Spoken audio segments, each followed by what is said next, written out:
Assalamualaikum warahmatullahi wabarakatuh. Perkenalkan, nama saya Rahmi Maharani Rusmin dari Program Studi Ilmu Gizi Fakultas Kesehatan Masyarakat Universitas Hasanuddin dengan NIM K0211911059. Saya akan menjelaskan mengenai resume jurnal. Pembahasan yang pertama yaitu mengenai identitas jurnal. Nama jurnal, Jurnal Etika Kedokteran Indonesia, judul jurnal, Tantangan Etika Layanan Nutrigenomik, penulis Wiji Lestari, Gabriela Lonardi, Agus Purwadianto, tahun terbit tahun 2019, volume 3 nomor 2. Selanjutnya yaitu abstrak. Secara epidemiologis, penyakit tidak menular di Indonesia menempati angka tertinggi dan dampak pada finansial negara dapat terbilang katastrofik. Penggunaan informasi genetik pada nutrigenomik ini berdasarkan konsep kedokteran 4P, sehingga berpotensi untuk memotivasi individu untuk mengubah gaya hidup pola makan lebih baik, sebagaimana relevan dalam era JKN ini. Walaupun begitu, terdapat beberapa hal yang harus dipertimbangkan secara etis, yakni konfidensialitas dan privasi informasi genetik, biaya yang dibebankan kepada pasien, dampak psikologis, dan stigmatisasi pada individu yang melalui pemeriksaan genetik diketahui melalui karena terhadap suatu penyakit, serta otonomi pada pemeriksaan anak. Di samping pertimbangan etik tersebut, perlu ditelaah dampak terhadap tata laksana pasien, yang mana dalam hal ini dominasi dampak dapat secara positif maupun negatif. Selanjutnya yaitu pembahasan. Ilmu kedokteran masa kini telah memasuki era baru. Konsep kedokteran 4P berkembang tidak hanya untuk menata laksana sebuah penyakit, namun juga memaksimalkan kesehatan individu. Hal ini didukung oleh munculnya data besar genomik manusia yang memuat informasi persis tentang manusia dan prognostik medis ke depan. Personalisasi intervensi kedokteran mampu memberikan intervensi yang efektif, dirancang khusus berdasarkan profil genomik dan kultur masing-masing individu. Data genomik dapat memprediksi kerentanan penyakit dan memungkinkan langkah pencegahan spesifik. Nutrigenomik merupakan salah satu area dari kedokteran gizi yang menggunakan informasi genetik untuk mencari dan mengevaluasi respon dari diet tertentu terhadap ekspresi gen pada individu tertentu. Nutrigenomik berperan dalam perencanaan intervensi diet yang personal, sehingga diharapkan dapat meningkatkan kesehatan dan mencegah penyakit tidak menular, sehingga pemahamannya dapat berkontribusi secara makro untuk membebaskan Indonesia dari jebakan bonus demografi.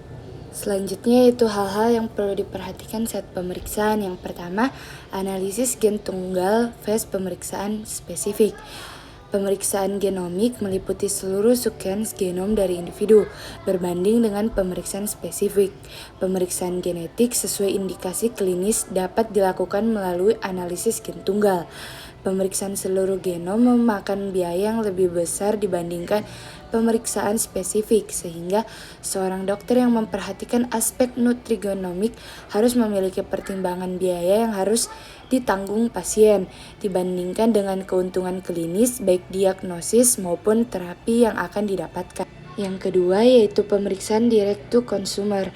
Pemeriksaan genomik direct to consumer bermunculan seiring dengan utilisasi pemeriksaan genomik dengan kedokteran. Dokter khususnya spesialis klinik gizi memiliki peran melakukan edukasi terhadap kepentingan terbaik pasien dan keluarganya beserta cost benefit pemeriksaan nutrigenomik tersebut. Yang ketiga yaitu pemeriksaan genomik pada anak.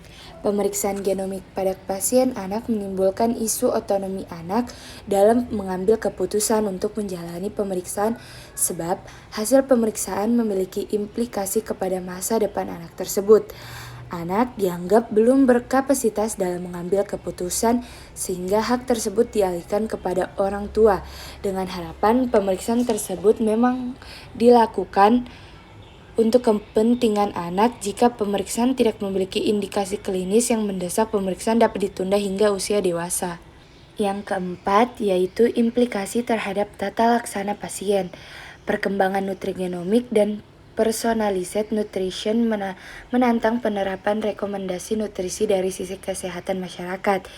Intervensi nutrisi dari kesehatan masyarakat bertujuan untuk mempromosikan gaya hidup sehat dan memenuhi kebutuhan nutrisi dari sebagian besar orang di populasi, sehingga dibentuk pedoman berbasis populasi. Penelitian nutrigenomik menunjukkan bahwa konsep one size fits all tidak dapat digeneralisasikan kepada setiap orang. Yang kelima yaitu konfidensialitas dan privasi informasi genetik.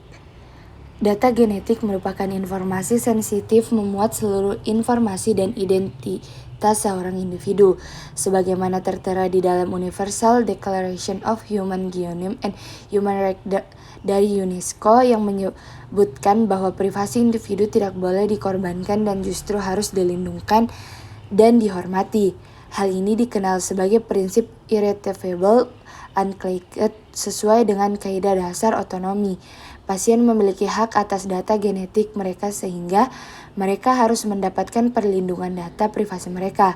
Kemudian diikuti dengan senantiasa mendapat informasi yang jelas dan memberikan konsen terhadap pemeriksaan genetik termaksud penggunaan data tersebut untuk kebutuhan sekunder, misalnya penelitian.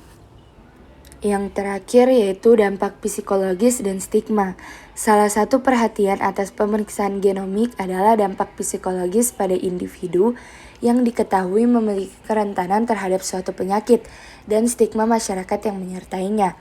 Pertimbangan lain pemeriksaan genomik adalah kemungkinan labeling yang mempengaruhi faktor psikologis pasien, khususnya anak, atau yang rentan dan kemungkinan diskriminasi yang dihadapi terkait pola makanan, seperti misalnya adanya pembatasan. Kemungkinan hasil pemeriksaan genomik berpotensi menghasilkan dampak psikologis dan kecemasan kepada klien dan keluarga. Kodeki Pasal 5 membahas tentang perbuatan atau nasihat dokter yang mungkin melemahkan psikis. Risiko dampak psikologis perlu disampaikan kepada klien dan keluarganya. Sebelum dilakukan pemeriksaan genomik, dokter juga memiliki kewajiban untuk menghormati keinginan pasien untuk menolak mendapatkan informasi. Kesimpulan, informasi genetik merupakan data prediktif bermakna untuk masa depan seorang individu, sehingga diperlukan pengolahan informasi yang sesuai. Seorang dokter secara normatif mengambil keputusan klinis dengan pertimbangan rasional berdasarkan aspek biomedis dan biotik sekaligus secara deskriptif berdasarkan nilai empati dan etika. Keputusan klinis untuk melakukan pemeriksaan genomik memerlukan integrasi antara ilmu biomedik, biotik, dan kedokteran untuk kepentingan pasien. Dalam mengumumkan layanan nutrigenomik ini juga perlu memperhatikan kaidah etika sehingga tidak beriklan berlebihan. Dan jika menggunakan media sosial juga perlu berhati-hati dalam memberikan informasi melalui akun dengan pertemanan khusus. Sekian yang dapat saya sampaikan, kurang dan lebihnya mohon dimaafkan. Assalamualaikum warahmatullahi wabarakatuh.